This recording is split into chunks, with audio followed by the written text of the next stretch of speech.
You think you know the Zoomer in your life. You think you have them figured out. Maybe it's your teenager sitting in their room, bathed in the blue glow of a screen at midnight. Maybe it's your young employee who goes completely silent after 5 p.m. and never picks up the phone. Maybe it's your adult child who smiled less during the holidays, seemed distracted, and seemed, if you're honest with yourself, a little ungrateful for everything you've worked so hard to build. You have a word for what you see. Lazy, entitled, addicted, soft. But here is what nobody is telling you, what every parent, every employer, and every confused baby boomer or Gen X manager desperately needs to understand. They are not broken. They are not disrespecting you. They are communicating with you constantly in a language built from trauma, neuroscience, and a world you did not have to grow up in, and you are missing every single word. What you are about to hear is not a defense of Generation Z. It is a translation. A behavioral decoding of 6 specific patterns that older generations consistently misread, misdiagnose, and respond to in exactly the wrong way. By the end of this, you will not just understand them differently, you will see them differently. Behavior 1. The phone call panic. Your Gen Z employee looks at their phone, they see you calling, and they watch it ring. This is the moment that infuriates most managers and parents more than almost anything else. Underscore, quote underscore, 0. Underscore. And here is what most people don't realize, that ignored call is not rudeness. It is a neurological response. Science has now confirmed through multiple studies in psychophysiology that an unexpected, unscheduled phone call triggers a measurable cortisol spike in the brain. Cortisol is your primary stress hormone, the same one that activates during mild threat responses. For Generation Z, who built their entire social architecture through text, where they had time to read, process, reread, and choose their words deliberately, an unannounced voice call removes every single one of those buffers in a fraction of a second. What their nervous system is saying in that moment is not, "I don't want to talk to you." It is saying, "I am not prepared. I have no window of tolerance here. I cannot regulate fast enough." The window of tolerance is a clinical concept from trauma psychology. It refers to the optimal zone in which a person can process information and communicate without either shutting down completely or spiraling into anxiety. Texting lives inside that window. An unexpected call blows the window wide open. When your Gen Z employee sends a text back instead of picking up, they are not being passive-aggressive. They are choosing the format that allows them to be their most thoughtful, articulate, and competent self. They are protecting the quality of the interaction, not avoiding you. Protecting you both from a version of themselves that isn't ready yet. Behavior 2. The underscore. Quote underscore 3 underscore boundaries. You call it quiet quitting. You call it a lack of work ethic. You shake your head and compare them to your own generation, who worked overtime without question, who stayed late without asking why, who measured their worth in hours clocked and years sacrificed. Here is what most people don't realize. They watched you do that. They watched from the dinner table while you took work calls on family vacations. They watched you sacrifice your sleep, your health, and your relationships for a pension that was restructured before you could claim it. They watched you pour everything into institutions that did not pour back.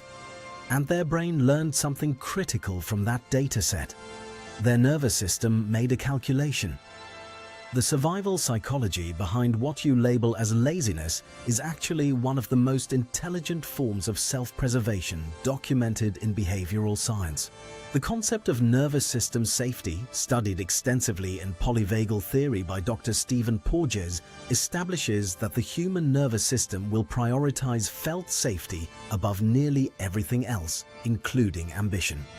When an environment consistently signals threat, whether that threat is chronic overwork, unpredictable leadership, or a labor market that has never once been stable across their entire adult lives, the nervous system adapts.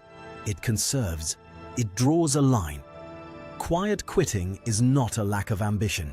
It is a highly calibrated nervous system declaring, "I will not sacrifice my baseline mental health for a corporation that does not know my name." That is not laziness. That is hard-won psychological wisdom that most people spend decades in therapy desperately trying to learn. Behavior 3. The blank stare. You watch them scroll, not laughing, not reacting visibly, just consuming endlessly with an expression you can't quite read. And you feel helpless looking at it. You think it is addiction, pure dopamine dependency, a broken reward system chasing the next chemical hit. And while dopamine is certainly part of the neurological picture, science has now confirmed that doomscrolling specifically, the compulsive consumption of crisis content, global disasters, and escalating bad news is not primarily a pleasure-seeking behavior. It is an information-gathering behavior. Evolutionary psychologists call it hypervigilance-driven scanning. When an organism perceives its environment as fundamentally unstable and threatening, it enters a state of constant information seeking. It is trying to locate the source of danger so it can prepare a response. This is not a failure of self-control. This is an ancient survival circuit running at full power in a modern context it was never designed to handle. Generation Z became conscious during a sequence of overlapping civilizational crises, a global financial collapse that restructured their parents' lives before they were old enough to understand what a mortgage was, a climate emergency that places their entire future into genuine question, a pandemic that locked them inside during the most neurologically critical developmental years of adolescence, school shootings normalized into routine news cycles, and an algorithm engineered with devastating precision to keep their threat detection system permanently engaged. When your Gen Z child is doom-scrolling at midnight, their nervous system is not checked out. It is saying, "If I can just understand what is happening out there, maybe I can find the exit." They are desperately trying to check in to a world that never seems to stop accelerating. Behavior 4. The need for why. They question your policies. They push back in the team meeting. They ask the hiring manager in a job interview why the role matters, what leadership actually looks like here, and what the company genuinely values. And you sit across the table thinking, who raised this person? Here is what most people don't realize. This is not insubordination. This is neurobiology. The prefrontal cortex, the region of the brain responsible for motivation, long-term planning, and sustained engagement, cannot fully activate without a felt sense of meaning. This is not metaphor or motivational language. This is clinical neuroscience. Psychologist and Holocaust survivor Viktor Frankl built his entire school of logotherapy around one foundational observation. Humans can endure almost anything if they understand why they are enduring it. Remove the why, and even the capable become paralyzed. Generation Z grew up with access to every piece of human knowledge in their pocket. They are the most systems-aware generation in recorded history. They have watched corporations claim values they don't practice. They have watched leaders demand loyalty they never reciprocated. So when they ask why, they are not challenging your authority out of arrogance. They are running an authenticity check. Their prefrontal cortex is seeking the signal it needs to commit. Provide the meaning and you will not find a more driven, creative, or loyal generation alive. Withhold it and you will lose them the moment someone else offers what you refused to give. Behavior 5. The rapid cutoff. They go quiet. They stop responding. They describe someone as toxic and remove them from their life with a speed that feels almost surgical to the people watching. And older generations look at this and see emotional fragility, oversensitivity, an inability to cope with ordinary human friction. What you are actually watching is a generation that has developed an unusually precise and unapologetic form of emotional self-preservation. Research in relational psychology consistently confirms that the ability to identify and exit harmful relational patterns quickly is not a sign of weakness. It is a marker of high emotional intelligence paired with a low personal threshold for dissonance. Generation Z grew up immersed in the clinical language of mental health. They understood what gaslighting was at 15. They could identify narcissistic behavior patterns before their parents had ever encountered the term. They had maps for emotional terrain that previous generations were never given. When they cut someone off, they are not running from discomfort. They are honoring a self-protective instinct that prior generations were systematically trained to silence and suppress. They are refusing the inherited social contract that said, "Tolerate what damages you, because leaving is worse." Their nervous system has drawn the boundary earlier than yours was allowed to, and the science of attachment and relational health suggests that is exactly where the boundary belongs. Behavior 6. The meme, the TikTok, the digital love language. They send you something at 11 p.m. No explanation, no preamble, just a 7-second video of something absurd, something quietly painful, something that should not be funny but somehow lands with precision, and you don't quite know what to do with it. Here is what most people don't realize. That 7-second video is one of the most sophisticated acts of emotional attunement they know how to offer you.